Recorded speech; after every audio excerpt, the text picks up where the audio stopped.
Hello അസ്സലാമു അലൈക്കും. അങ്ങനെ ദാ ലുലു എത്തിട്ടോ. ലുലു മോൾ. എറണാകുളം വന്നാൽ പിന്നെ ലുലു കാണാതെ പോവുക ശരിയല്ലല്ലോ. അങ്ങനെ ദാ കാർ പാർക്കിങ്ങിൽ ഞങ്ങൾ വണ്ടിയൊക്കെ പാർക്ക് ചെയ്തിട്ട് ഇനി നേരെ അകത്തേക്ക് പോയിട്ടോ. ഭയങ്കര തിരക്കുണ്ട് കേട്ടോ.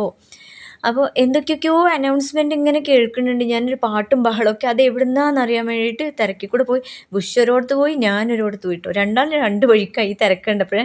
എന്താ സംഭവം എന്നറിയോ? ഇവിടെ വെറും ഫുള്ള് പാട്ടുകാരുണ്ട്. അതായത് വിജയ് യേശുദാസ്, സുദീപ്, പിന്നെ പേരറിയാത്ത, കണ്ടാലറിയും പേരറിയാത്ത കുറച്ച് പേര്, അതുപോലെ രഞ്ജിനി, ഇവരൊക്കെ ഈ പാട്ടുകാരൊക്കെ ഉണ്ട്. ഇവരുടെ എന്തോ ഒരു ആൽബമാണോ ഇനിയിപ്പോൾ സിനിമയുടെ ഇതാണോ എന്നറിയില്ല. ഇവിടെ ഇങ്ങനെ കാണിച്ചുകൊണ്ടിരിക്കുന്നുണ്ട്.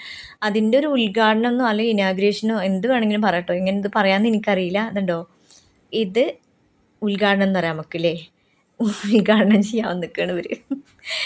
എന്തായാലും ഭയങ്കര തിരക്ക്. ഞാനേ ഇത്ര അടുത്ത് കണ്ടിട്ട് എനിക്കൊന്ന് ഫോട്ടോ എടുക്കാൻ ഇവരുടെ കൂടെ. അപ്പോൾ നോക്കുമ്പോൾ ബുഷിനെ ജന്മത്ത് കാണാനില്ല. ഇങ്ങനെ കുറേ തിരക്കിപ്പെട്ടാൽ സത്യം പറയാലോ നിങ്ങളോട്, എൻ്റെ ബുഷിനെ കാണൂ കേട്ടോ.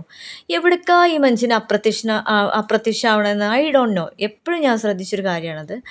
ഞാൻ ഏതോ ഒരു ഭാഗത്തുണ്ടാവും, ബുഷ് ഏതോ ഒരു ഭാഗത്തേക്കാണ്. പിന്നെ രണ്ടാളും കണ്ടുമുട്ടണമെങ്കിൽ ഫോണേ ശരണം.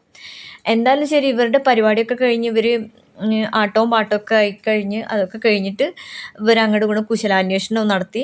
ഓരോരുത്തർക്ക് ഫോട്ടോസ് എടുക്കൽ തുടങ്ങിയിട്ടോ. അവരെന്നെ അപ്പം ഞാൻ സത്യം പറഞ്ഞാൽ ബുഷിനെ തിരയാണ്. പക്ഷേ ഇവരെ കൂടെ നിന്നൊരു ഫോട്ടോ എടുക്കാനായിട്ട് അവസാനം ഫോണിൽ വിളിച്ചപ്പോൾ ഞാൻ അപ്പുറത്തെ ഫ്ലോറിലുണ്ടെന്ന്.